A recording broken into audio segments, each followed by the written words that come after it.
नमस्कार दर्शकों, जैसे कि आप सभी लोग जानते हैं, जम्मू कश्मीर की मैक्सिमम जो पॉपुलेशन है वो इलाज के लिए गवर्नमेंट हॉस्पिटल्स की तरफ अपना रुख करती है, इस विश्वास के साथ कि उन्हें वहां पर एडवांस ट्रीटमेंट हासिल होगा। और इस विश्वास को कायम रखते हुए हॉस्पिटल मैनेजमेंट जो होती है क्या प्रयास कर रही है, आज हम जानेंगे डॉक्टर दारा सिंह जी से, जो कि superintendent SMJS hospital government medical college Jammu है। सर, आपका हमारे प्रोग्राम में स्वागत है। नमस्कार ma'am, thank you. Sir, SMJS GS hospital की अगर हम बात करते हैं तो पिछले 80 सालों से ये लोगों की जो सेवा है वो कर रहा है, और लोगों में एक विश्वास जो है वो कायम हो चुका है कि यहाँ पर उन्हें एक बेस्ट हेल्थ फैसिलिटीज मिलती हैं। आज हम जानना चाहते हैं, मौजूदा समय की अगर हम बात करते हैं तो आप जो हेल्थ फैसिलिटी का जो सिनेरियो है वो क्या है सर? मैम, ऐसा है कि जैसे आपने कहा कि ये इस अस्पताल की बिल्डिंग जो है 80 ईयर ओल्ड है। महाराजा टाइम के में ये हॉस्पिटल बना था और ये अस्पताल 150 बेड से शुरू हुआ था। उस वक्त इसको लेडीज हॉस्पिटल कहते थे, जनाना हॉस्पिटल्स कहते थे। लेकिन आज वो 150 बेड जो है 750 बेड हमारे फंक्शनल हैं और 243 बेड जो है नए आ रहे हैं। तो ये सेकंड लार्जेस्ट हॉस्पिटल है गवर्नमेंट मेडिकल कॉलेज का, एसोसिएटेड हॉस्पिटल है।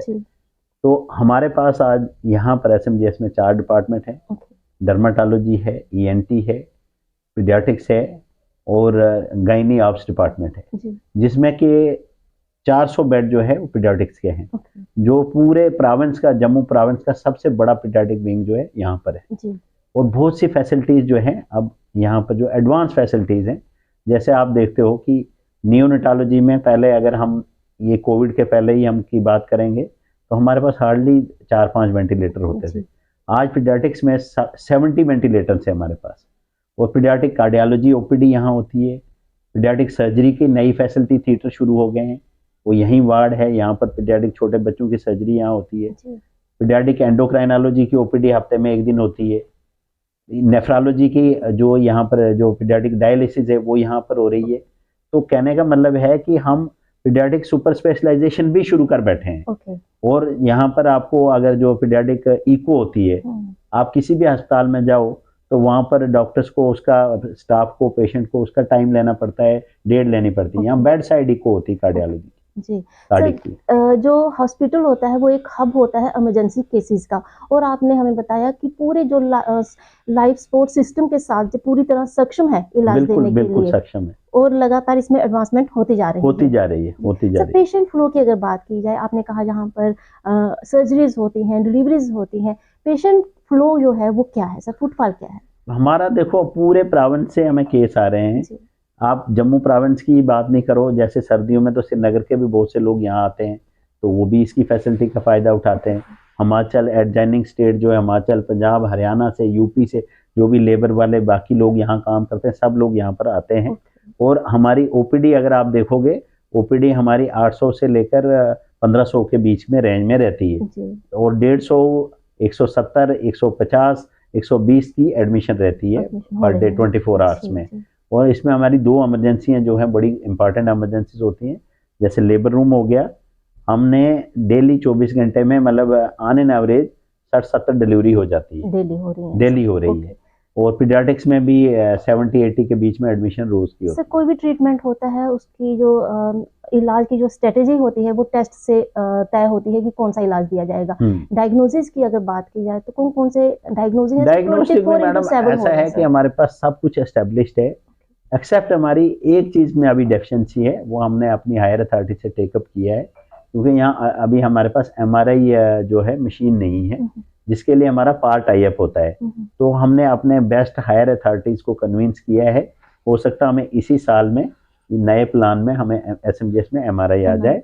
अगर जब एमआरआई आ जाएगी तो हमारे पास सीटी ऑलरेडी है, एमआरआई हो जाएगी, बाकी colour Doppler, ultrasound, analysers, biochemistry lab, आपके ब्लड बैंक के इक्विपमेंट हमारे पास हैं, microbiology, pathology, fully equipped labs हैं हमारी। और उसके अलावा भी अगर कोई ऐसा टेस्ट है जो यहाँ नहीं होता है, उसके लिए हम मेडिकल कॉलेज, जो मेन डिपार्टमेंट मेडिकल कॉलेज में, हम वहाँ से सभी टेस्ट जहाँ फ्री ऑफ कॉस्ट हो रहे हैं, सब टेस्ट जो है फ्री ऑफ कॉस्ट होते हैं। क्योंकि अब गवर्नमेंट ऑफ इंडिया, अगर आप देखोगे, इतनी हेल्थ की स्कीमें हैं कि जो पेशेंट, आप यहाँ पर अगर आप देखोगे, हमारे पास एक JSSK है जिसमें कि हर लेडीज की डिलीवरी फ्री है, 1 साल के बच्चे का ट्रीटमेंट फ्री है, कैंसर पेशेंट के सब टेस्ट फ्री है, थैलासीमिया सब फ्री है, लेप्रेसी फ्री है, ट्यूबरक्लोसिस के फ्री हैं।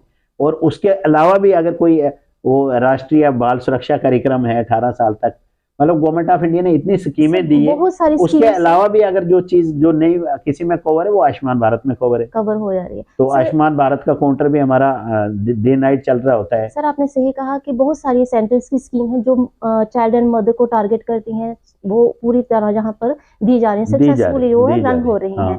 सर एक जेनेटिक क्लिनिक मैंने जहाँ पर देखा, लोगों में बहुत जागरूकता कम है कि इसमें कौन सा टेस्ट होता है, कौन लोग मैं आपके माध्यम से ही लोगों से ये अपील करना चाहता हूँ कि इस फैसिलिटी का फायदा उठाएं, क्योंकि पूरे नॉर्थ इंडिया में कहीं भी ऐसा सेंटर नहीं है। अभी हम उसमें भी 3 कंपोनेंट होते हैं, एक जेनेटिक क्लिनिक है, एक जेनेटिक लैब है और काउंसलिंग सेंटर है। अभी हमारा जेनेटिक क्लिनिक जो है वेल एस्टेब्लिश है, उसमें हमारे एक डॉक्टर साहब हैं, उनको हमने एम से ट्रेनिंग करवाई है जो ये सेंटर चलाते हैं। लेकिन लोगों को इतनी अवेयरनेस नहीं है, क्योंकि देखो अब साइंस टेक्नोलॉजी इतनी एडवांस हो गई है कि अब वो टाइम नहीं रहा कि एक बच्चा पहले हैंडीकैप पैदा होता था तो लोग कहते थे जी यार ये ऊपर वाले की मर्जी है, ये ऊपर वाले का कर्ज है। ऐसा कुछ नहीं है।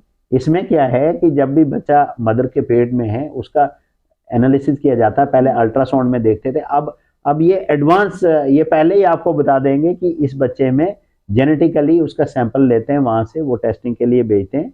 वो फैसिलिटी भी हम क्रिएट करने की कोशिश कर रहे हैं। तो उसमें पता लग जाता है कि जैसे आप देखो, आपने देखा होगा कि थैलासीमिया के बच्चे होते हैं, तो थैलासीमिया मेजर जो है या कोई जेनेटिक किसी बच्चे का हेड ही नहीं बना है, तो अब किसी को अगर वो किसी ने देखा ही नहीं उसको, तो वो बाद में अपने लिए भी लाइबिलिटी है, फैमिली के लिए लाइबिलिटी है, देश के लिए भी लाइबिलिटी है। कहीं ना कहीं जागरूक होना पड़ेगा, जागरूक होना पड़ेगा। इसलिए लोगों से भी, और जो हमारे फील्ड में डॉक्टर्स काम करते हैं उनकी भी हम CMEs वगैरह यहाँ कराते हैं, उनको भी ट्रेनिंग के लिए बुलाते हैं। सबसे रिक्वेस्ट है कि अगर कहीं मोहल्ले में कहीं भी ऐसा बच्चा है जो हैंडीकैप है और उसकी माँ को अगर नेक्स्ट प्रेगनेंसी है, तो उनको डेफिनेटली आना चाहिए और इस टेस्ट का फायदा उठाना। पूरे जम्मू कश्मीर में एक ही ये जेनेटिक अभी तो एक ही है, अभी एक ही है जी।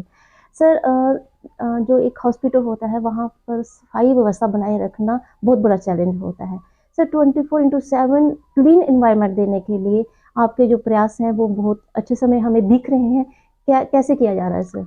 मैडम ऐसा है कि इसीलिए तो आपको हॉस्पिटल एडमिनिस्ट्रेटर क्यों चाहिए। फिर हॉस्पिटल एडमिनिस्ट्रेटर का काम ही होता है कि हम डॉक्टर्स को एक अच्छा एटमॉस्फेयर दे पाएँ ताकि क्लिनिशियन अपना काम करे, अपना जो उसका काम है, जो जैसे पीडियाट्रिक्स ने पीडियाट्रिक्स वाले पेशेंट देखने हैं, गायनी वाले ने गायनी देखना है, अगर वो सफाई, बिजली, पानी और एटमॉस्फेयर, लोगों के साथ झगड़े, सप्लाई, पेशेंटों की जो खाना है, लिनन है, वो सारा काम जो है हॉस्पिटल एडमिनिस्ट्रेटर का रहता है। तो इसलिए हम अपना काम जो है प्रोफेशनली तरीके से करते हैं। दो इसमें हमें दिखते हैं, क्योंकि दिन ब दिन जो है स्टाफ जो है डिप्लीट हो रहा है, हमारा डिप्लीट हो रहा है, सैनिटेशन स्टाफ खास करके, क्योंकि इसमें एक तो लोग जो हैं एडिक्शन वाले तरफ जाते हैं, इसमें बहुत से लोग कमज़ोर हैं, नशा भी करते हैं, कुछ बीमार हैं, कुछ मर जाते हैं, लेकिन फिर भी हमारे पास जितने लोग हैं हम उनको बेस्ट यूटिलाइज करते हैं, जिसकी जो क्षमता है, जो जिस काम के लिए है, मॉर्निंग वेट नाइट रोस्टर लगा के कौंसल करा के करा रहे हैं। और कुछ हम मशीनें भी ले रहे हैं, हमने मशीनें भी मांगी है कि थोड़ा सा हम ऑटोमेशन की तरफ शिफ्ट हो जाएं, क्योंकि जो 4 स्वीपर कर सकते हैं, 5 स्वीपर कर सकते हैं, अगर आपके पास स्क्रबिंग मशीन है तो आप पूरा कॉरिडोर एक ही स्वीपर से करा सकते हो। हम वो भी उसमें भी चल रहे हैं। स्टाफ की आपने बात की, रीढ़ की हड्डी होता है स्टाफ जो होता है, वो हॉस्पिटल की रीढ़ की हड्डी मानी जाती है। सर इनकी बेटरमेंट के लिए भी कुछ आप प्रयास करते होंगे? बहुत कुछ करते हैं इनके बेटरमेंट में। देखो हम पहले से बहुत अच्छी पोजीशन में हैं, जो हमारी प्रेजेंट गवर्नमेंट है, स्टेट गवर्नमेंट है, हमारे LG साहब, हमारे जो कमिश्नर साहब हैं, वो खुद ही डॉक्टर है। अब तो हमें कहने की भी जरूरत नहीं होती है, वो खुद ही समझ जाते हैं कि आपको क्या दिक्कत है, क्योंकि एक सब्जेक्ट की अंडरस्टैंडिंग रहती है और एक पॉजिटिविटी रहती है। अगर कोई दूसरा होगा तो हमें 10 बार बोलना पड़ता है कि सर ये था, ये नहीं। अब ये तो खुद ही जानते हैं, ये खुद ही कहते हैं यार मैं समझता हूँ आपको क्या दिक्कत आ रही है। तो इसके लिए स्टाफ के लिए हम क्या करते हैं कि हम रेगुलर ट्रेनिंग्स करवा रहे हैं, और इस वक्त जो पहले हमारी डेफिशिएंसी थी गवर्नमेंट ने मैक्सिमम फिल कर दी है। पहले एक जमाना ऐसा भी था कि हम 46% पे अस्पताल चला रहे थे स्टाफ स्ट्रेंथ से। इस वक्त हम बेटर पोजीशन पे हम 80 पे पहुंच गए हैं, 70 पे पहुंच गए हैं।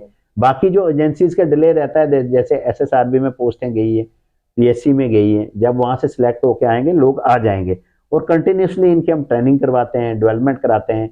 जैसे जो DPCs वगैरह होती रहती हैं कि जिनकी प्रमोशन ड्यू है उनको प्रमोशन दी जाती है, जिसको कोई आगे एक्सपर्टीज में ट्रेनिंग करनी है तो वो ट्रेनिंग करता है, सो दैट इनका भी एवेन्यू बनता है, इनका भी वेलफेयर चलता रहता है। उसके अलावा बहुत सी स्कीमें वेलफेयर की होती है, जैसे हम क्वार्टर्स देते हैं, ट्रांसपोर्ट अनाउंस है इनको, इम्यूनाइजेशन होती है, रेगुलर मेडिकल चेकअप होता है, और पेंशन वगैरह है, आपके रिटायरमेंट प्लान है, री एंगेजमेंट होती है। तो बहुत से ऐसे इश्यूज हैं जो वेलफेयर प्रोग्राम हम करते हैं। उससे उसका क्या फायदा रहता है कि एक अच्छा वर्कफोर्स, डेडिकेटेड वर्कफोर्स हमारे साथ जुड़ा रहता है।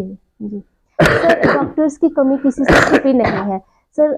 आए दिन कई बार जो कहा सुनी की जो घटनाएं हो जाती है अटेंडेंट्स के साथ, मारपीट की घटनाएं ना हो, डॉक्टर की सुरक्षा भी एक अहम मुद्दा रहता है और जो पेशेंट की जान है उस पर भी बनाती है सर। एक जो स्किल, एक कंपाउंड, वो जो एक मैं जहाँ पे कहना चाहूँगी कि एक स्किल दिया जाता है अपने वर्कर्स को, स्टाफ्स को, जो पैरामेडिकल स्टाफ है उसको कम्युनिकेशन स्किल जो है उसकी भी ट्रेनिंग सर दी जाती है। देखो मैम, ऐसा है कि ये एक ऐसी ऑर्गेनाइजेशन है, अस्पताल में कोई भी आएगा खुशी से तो नहीं आएगा, उसको एक परेशानी होती है, एक स्ट्रेस, एक टेंशन रहती है कि उसका कोई बीमार है, वो रास्ते में दौड़ा, किसी के पास गाड़ी नहीं है, कोई कुछ नहीं, वो प्रेशर में रहता है, और यहाँ वो एग्रेसिव रहेगा। हमारे लिए सब पेशेंट बराबर होते हैं, उसके लिए वो अपना पेशेंट होता है। तो इस स्ट्रेस मैनेजमेंट में हम ऑलरेडी अपने स्टाफ की, मैं खुद लेता हूँ एज ए मेडिकल स्टूडेंट, मैं खुद पब्लिक रिलेशन पे क्लासें लेता हूँ, रेगुलर क्लासेस लेता हूँ हर ग्रुप की। एक तो हम उनको पढ़ाते हैं कि भाई पब्लिक रिलेशन क्या है, डीलिंग क्या है, आपने कैसे रिएक्ट करना, वो कैसे रिएक्ट कर रहा है, वो क्यों कर रहा है, उसका क्या रीजन है। हम पढ़े लिखे हैं, हम उसकी हेल्प के लिए है। प्रॉम्प्ट होना चाहिए। हम इमरजेंसी में वो स्टाफ लगाते हैं जो सेंसिटिव होता है, प्रॉम्प्ट होता है और कॉम्पिटेंट होता है। वो एकदम पेशेंट को हैंडल करोगे आप तो कोई भी अटेंडेंट आपसे बदतमीजी नहीं करेगा, आप अपना बेस्ट दोगे तो लोग कोऑपरेट करते हैं। लेकिन साथ में ही मैं लोगों से भी अपील करता हूं कि ये आपका अपना अस्पताल है, ये डॉक्टर, ये नर्स, ये सब आपके बहन भाई हैं, आपकी सोसाइटी से आए हैं, इनके साथ कोऑपरेट करो, इसकी सारी फैसिलिटीज का फायदा उठाओ। ये नहीं कहना चाहिए कि ये सरकारी हॉस्पिटल है। सरकार कौन है? आप लोगों की सरकार है। आप टैक्स देते हो, हमें तनख्वाह मिलती है, हम टैक्स देते हैं, बाकियों को तनख्वाह मिलती है।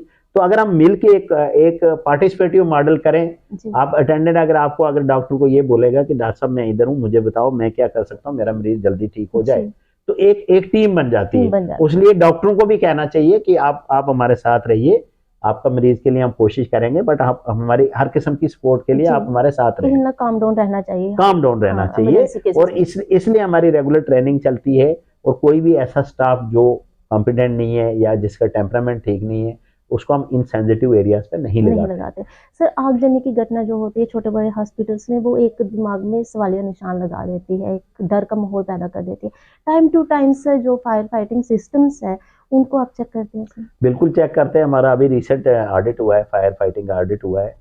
मैकेनिकल डिवीजन हमारा ये देख रही होती है, और जो चीज़ें इसमें डेफिसिट हैं, जो ऑडिट ने हमें डेफिसिट निकाला था कि आपके जो ये फायर एक्सटिंग्विशर है वो कम है, तो हमने वो सारे अपग्रेड कर दिए हैं। और अब दोबारा ऑडिट होगा, अब दोबारा वो चेक करेंगे, कोई डेफिशिएंसी होगी तो वो हम उसको फिल करेंगे। और इसके साथ ही हमारी मॉक ड्रिल्स होती रहती हैं कि क्या हमारा पानी का सिस्टम चल रहा है, सिलेंडर चल रहे हैं।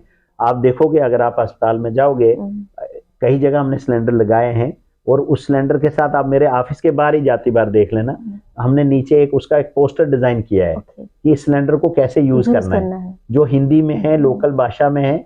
कोई भी बंदा, कोई भी स्टाफ, कोई भी अटेंडेंट अगर वो देखेगा, वो 2 मिनट में, 1 सेकंड में उसको पिन निकाल के उसको यूज कर सकता है। तो इसकी ट्रेनिंग भी चलती रहती है, सिस्टम को भी चेक करते हैं, और मॉक ड्रिल भी हम इसकी कर रहे हैं।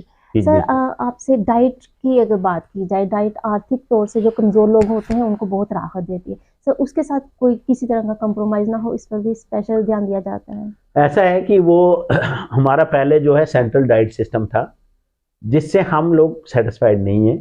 हमने नए प्रिंसिपल साहब को बोला है कि अस्पताल में diet as per the requirement of मरीज की होनी चाहिए। उसको हम बोलते हैं, एडमिनिस्ट्रेटर उसको बोलते हैं थेरेप्टिकल डाइट, कि अगर हाइपरटेंशन का पेशेंट है तो उसको नमक कम देना है, फैट कम देनी है।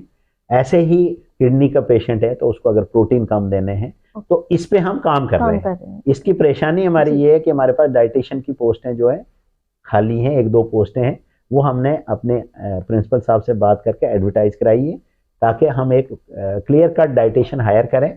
मेन्यू हमने डिज़ाइन कर दिया है कि एज पर रिक्वायरमेंट होगा, और उसकी शार्टली जो है परचेज कमेटी हमारी कोई दो टेंडरिंग राहें लगाएगी। नहीं है, कोई भी चीज जो होती है वो मुकम्मल नहीं होती है, लेकिन आपने कहा हाँ, कुछ लेकिन कोशिश देखो, माइलस्टोन है जिनको आप हमें अचीव करना हमें चाहते इम्प्रूवमेंट का हक है। हैं। हाँ हम भी चाहते हैं कि जो बेस्ट चीजें हम लोगों को दें, जी। इसके लिए हमारा ये प्रयास सर जारी एक रहेगा। स्पीक हॉस्पिटल कंसेप्ट हम देख रहे थे, जब हम आए हमने देखा कि बहुत अच्छा इन्वायरमेंट, जहाँ पर लोगों से भी आप क्या ताबुन चाहते हैं, हमारे प्रोग्राम से एक छोटा सा मैसेज आप। लोगों से मेरी ये रिक्वेस्ट है कि ये आपका अस्पताल है, आपने डॉक्टर पे, अपने स्टाफ पे भरोसा रखिए। जी। आप देखोगे कि J&K के बेस्ट डॉक्टर हैं पूरी वर्ल्ड में, एम्स में, पीजीआई में, फॉरेन में, सब बेस्ट डॉक्टर्स यहाँ से जाते हैं। जी। तो घर में जो अपना डॉक्टर है उसकी कदर करिए, जी। उसके साथ कॉपरेट करिए, और अपना अस्पताल समझना चाहिए। जब भी आप अस्पताल में आते हो, कहाँ कौन सी चीज कहाँ रखनी है, बाथरूम को कैसे जी। यूज करना है, बायोमेडिकल वेस्ट कहाँ डालना है, और डॉक्टर्स के साथ कैसे कॉपरेट करना है।